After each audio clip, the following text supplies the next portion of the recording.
आज पहली बार उसने अपने बेटी होने पर गर्व महसूस किया। बेटी होना सार्थक लगा उसे।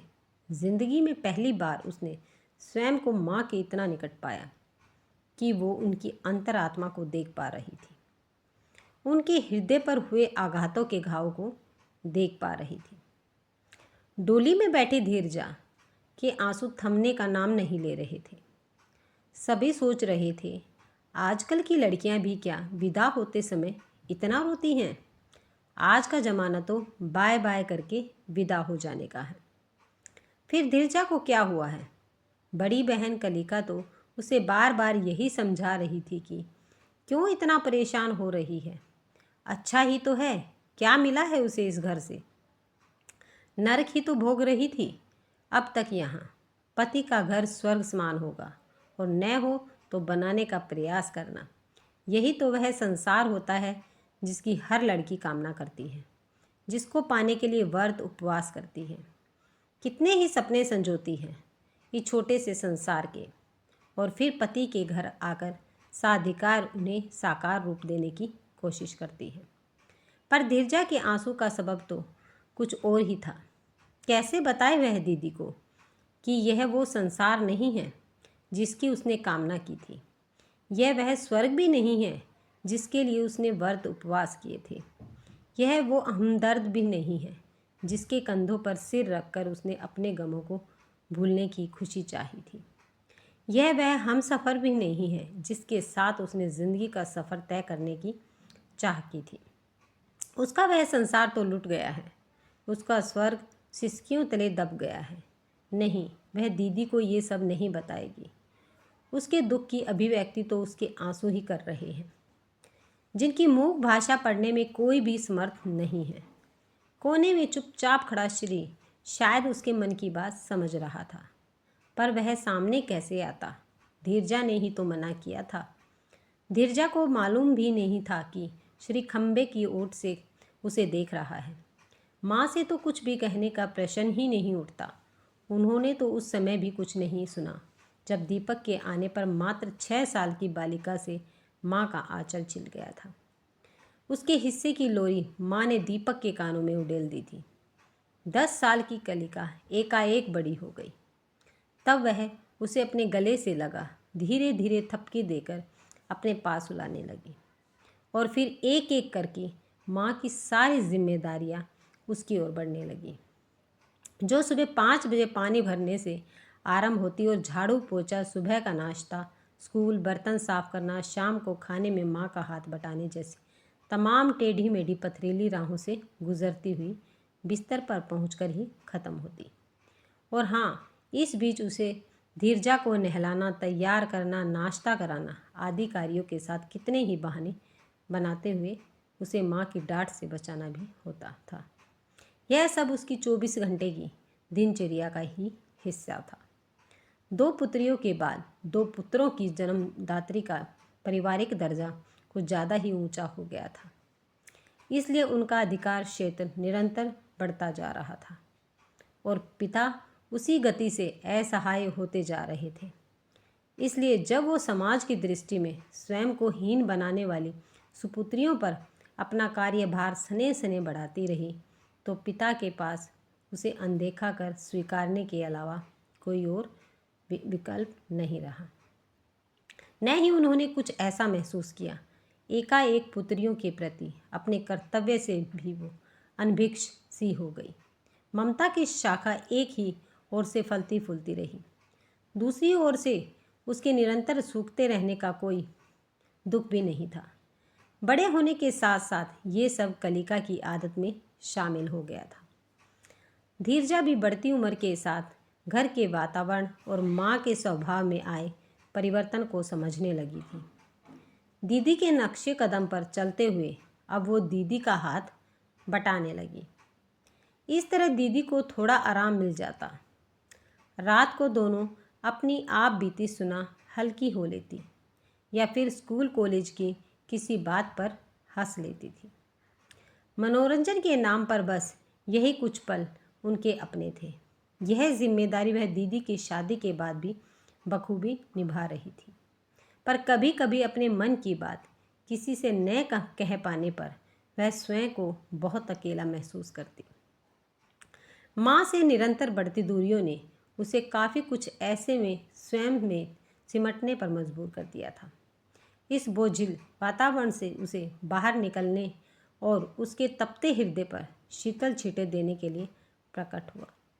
श्री निहायत ही मितभाषी, योग्य और सुशील उसके पास बैठकर धीरजा को लगता कि उसने उसके मन की वो सारी बातें जान ली है जिन्हें गुबार कहा जाता है और जिनके निकल जाने से वह अपने आप को हल्का, चुस्त और खुश महसूस कर सकती है।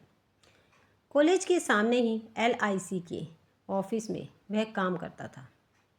आने का तो नहीं, पर घर जाने का वक्त दोनों का एक ही था और मुलाकात का यूं कहें कि नज़रें मिलाने का सिलसिला भी इसी रास्ते से शुरू हुआ था। उनकी मूक भाषा में एक दूसरे के लिए कुछ ऐसा अपनापन था कि वे अजनबी महसूस नहीं करते थे। यही अपनापन उनके करीब आने का सबब भी बना। बस की धक्का मुक्की के बीच श्री का उसे बचाना या धीरजा को अपनी सीट दे देना या फिर धीरजा द्वारा उसके लिए सीट का रोक लेना, यहीं से आरंभ हुआ था दोनों में बातचीत का सिलसिला। इन्हीं रोज़ की थोड़ी थोड़ी बातों से श्री उसके बारे में काफ़ी कुछ जान गया था और उसमें उसके प्रति प्यार के साथ साथ कुछ सहानुभूति के बीज भी अंकुरित हो आए थे। शायद इसलिए वो धीरजा का कुछ ज़्यादा ही ख्याल रखने लगा था। धीरजा का प्यार परवान चढ़ने लगा था, पर मन ही मन शंका भी पनप रही थी। वो माँ के सामने यह प्रस्ताव रखने की हिम्मत नहीं जुटा पा रही थी। नौकरीशुदा होने के बावजूद विवाह में हो रहे विलंब का कारण श्री नहीं जान पा रहा था। धीरजा ने धीरे से उसे इस समस्या का हल चाहा, पर माँ ने तो जैसे उल्टी दिशा में ही चलने का निश्चय कर लिया। दोनों के लाख मनाने पर भी वो नहीं मानी, तो बस नहीं मानी। पिता ने बेटी से बस इतना कहा, मेरी इज्जत तुम्हारे हाथ में है बेटी। तुम्हारी माँ से तो मैं यह आग्रह भी नहीं कर सकता। और धीरजा ने अपना सिर झुका लिया था। श्री के उसके साथ भाग चलने के प्रस्ताव को उसके पिता की इज्जत के लिए हवन कुंड में डाल दिया। श्री से हुई अंतिम भेंट के वक्त कितनी ही बार उसने अपने आंसुओं को पोंछा था। पिता की बेबसी के आगे उसकी अपनी चाहत गौण हो गई थी। श्री ने न चाहते हुए भी धीरजा के लिए उसकी बातें भारी मन से स्वीकार कर ली थी। विवाह में उपस्थित होने का आग्रह करते हुए धीरजा ने उससे विनती की थी कि विदाई के समय वो वहाँ न रहे, तो विदाई का गम शायद कुछ हल्का हो जाएगा। पर उसका गम कहाँ हल्का हो पाया। श्री भी अपने आप को कहाँ रोक पाया। खंबे की आड़ ले वो अपने प्यार को बोझिल मन और अश्रुपूरित नयनों से विदा होते देख रहा था। रुचिर के घर धीरजा का स्वागत बड़ी धूमधाम से हुआ। माँ ने आरती उतारी, स्नेही ने हाथ पकड़कर गृह प्रवेश कराया। सारा दिन ऐसे ही हंसी ठिठोली में बीत गया, पर उसकी आंखें रह रहकर पति के रूप में श्री को ही खोजती रही।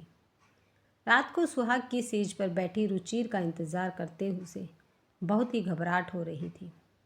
मन मस्तिष्क जैसे किसी संघर्ष की आग में जल रहे हों।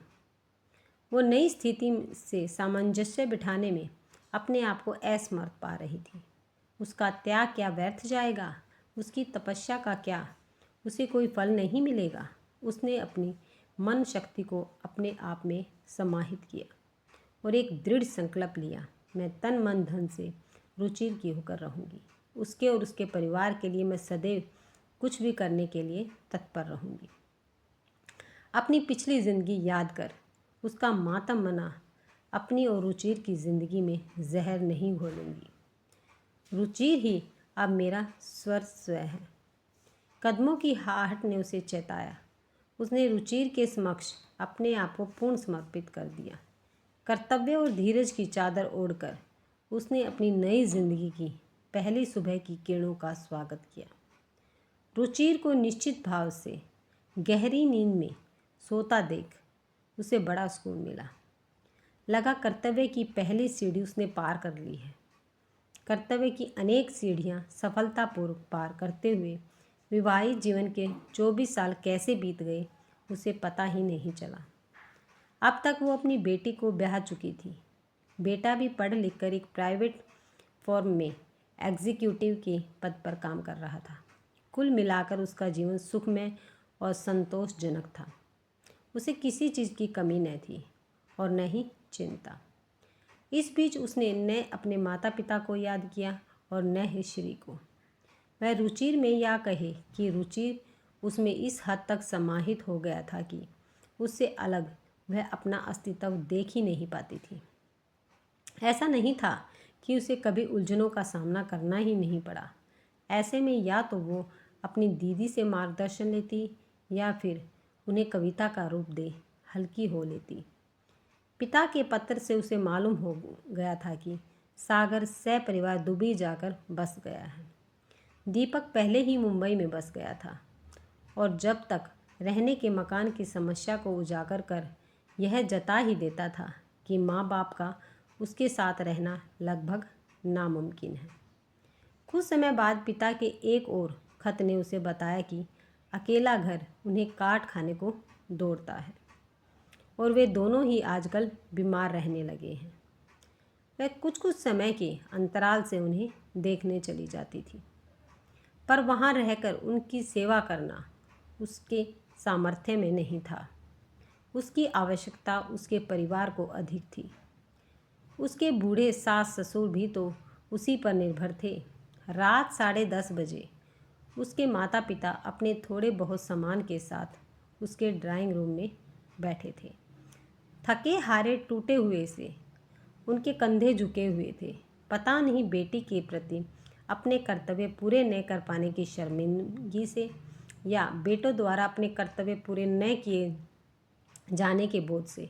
सामान और उनकी हालत देखकर वह कुछ अंदाज़ा लगा रही थी, पर उनसे कुछ भी पूछकर वह उनको दुविधा में नहीं डालना चाहती थी। उसने थके हारे माँ बाप को गरम गरम दूध दिया और एक कमरे में सोने की व्यवस्था कर सुबह बात करने के लिए कहकर ऊपर चली गई।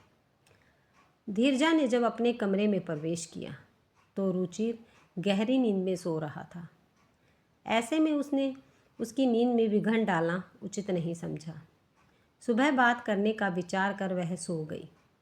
किसी बात से चिंतित हो उठना अथवा किसी बात को बहुत बड़ा करके बोलने की उसकी आदत नहीं थी, बल्कि बड़ी बड़ी समस्याओं को छोटा समझकर अपने विवेकशील मन और मस्तिष्क से उन्हें ऐसे सुलझा लेना कि घर के अन्य सदस्यों को उसका एहसास तक न हो, उसका गुण बन गया था।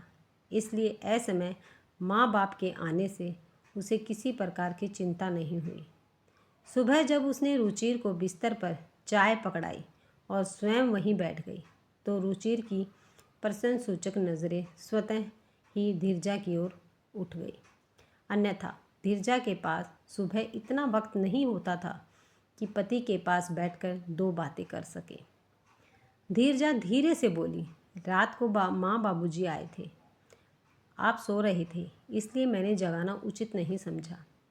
रात को ड्राइंग रूम के साथ वाले कमरे में ही उनके सोने की व्यवस्था कर दी थी।